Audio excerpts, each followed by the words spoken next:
বিসমিল্লাহির রহমানির রহিম। আমি লাইলা আক্তার, ইনস্ট্রাক্টর, টাঙ্গাইল কারিগরি প্রশিক্ষণ কেন্দ্র, টাঙ্গাইল।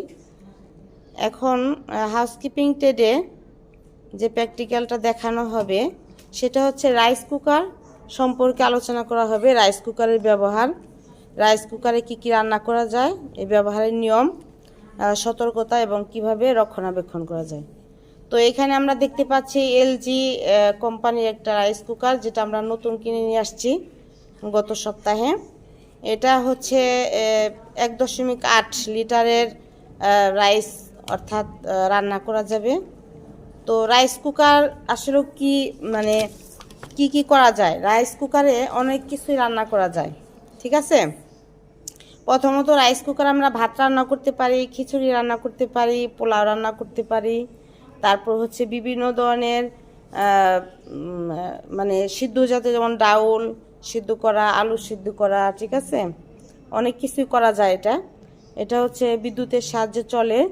তো এটা কয়েকটা পার্ট আছে, সেটা হচ্ছে যে আমি দেখিয়ে দিচ্ছি।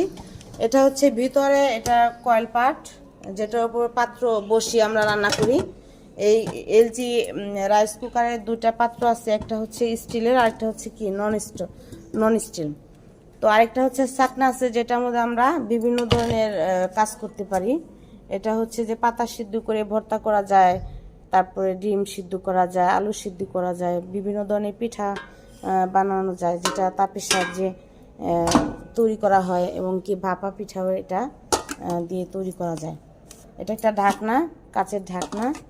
আর এর মধ্যে যে জিনিসগুলো আছে সেটা হচ্ছে যে একটা প্লাস্টিকের চামচ, রান্না করার সময় আমরা এটা নাড়াচাড়ার কাজে ব্যবহার করতে পারি। মেজারমেন্ট কাপ, এই মেজারমেন্ট কাপটা ইউজ করার জন্য এখানে দেওয়া হয়েছে, কারণ আমরা যদি ভাত রান্না করি, এটা যদি 1 পট ভাত রান্না করি, তাহলে পানি দিতে হবে ডাবল, অর্থাৎ 2 পট।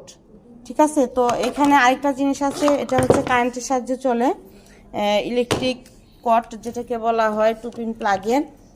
এটা হচ্ছে টুপিন প্লাগের সাপ্লাই দিতে হবে। এটা প্রসেসটা কি প্রসেসটা হচ্ছে যে ব্যবহারের নিয়ম। প্রথমে এই পাত্রে, যে কোনো একটা পাত্রে যদি আমি ভাত রান্না করি, তাহলে কি করতে হবে, 2 পট চালের ভাত যদি রান্না করি, 4 পট পানি দিতে হবে। দেওয়ার পরে এটা ভালো করে ধোয়ার পরে এই পাত্রটা কি করতে হবে, শুকনো কাপড় দিয়ে মুছে তারপরে এখানে বসাইতে হবে। যদি আমরা পানি সহ দিই, তাহলে কিন্তু এই পানিটা ওই কয়েলে, যে এখানে জং অথবা ভিতর কয়েল আছে, ওইখানে পানি চলে গেলে কিন্তু রাইস কুকারটা নষ্ট হয়ে যাবে। এটা সবচেয়ে গুরুত্বপূর্ণ একটা বিষয়। আর হচ্ছে যখন আমরা দেওয়ার পরে এই টুপিন প্লাগটা আমরা সাপ্লাই দিব, দেওয়ার পর সুইচ দেওয়ার পরে আমাদের এখানে লাইন আসবে। তখন আমাদের এখানে একটা সুইচ আছে, এটা হচ্ছে অটোমেটিক রাইস কুকার।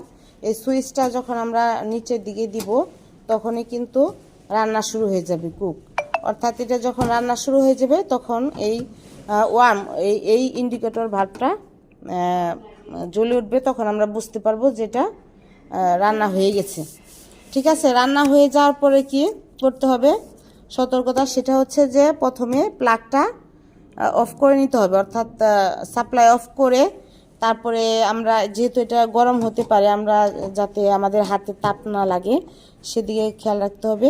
কোনো কিছু দিয়ে আমরা ধরে এটা নামানোর পরে ব্যবহারের সতর্কতা হচ্ছে যে নামানোর পরে কিন্তু এইখানটা অনেক গরম থাকবে, এটা সাথে সাথে পরিষ্কার করা যাবে না। ঠান্ডা হওয়ার পরে শুকনো কাপড় দিয়ে এই ভিতরটা পরিষ্কার করতে হবে। ঠিক আছে, তো কোনোভাবেই যাতে এই ভিতরে পানি না যায় সেদিকে খেয়াল রাখতে হবে। তো আজকে আমরা দেখব, এই রাইস কুকারে আমরা আজকে খিচুড়ি রান্না করব। খিচুড়ি রান্না করে বাস্তব দেখাবো যে এটা কীভাবে কাজ করে। ঠিক আছে, সবাই বুঝতে পেরেছ? আচ্ছা, ওকে।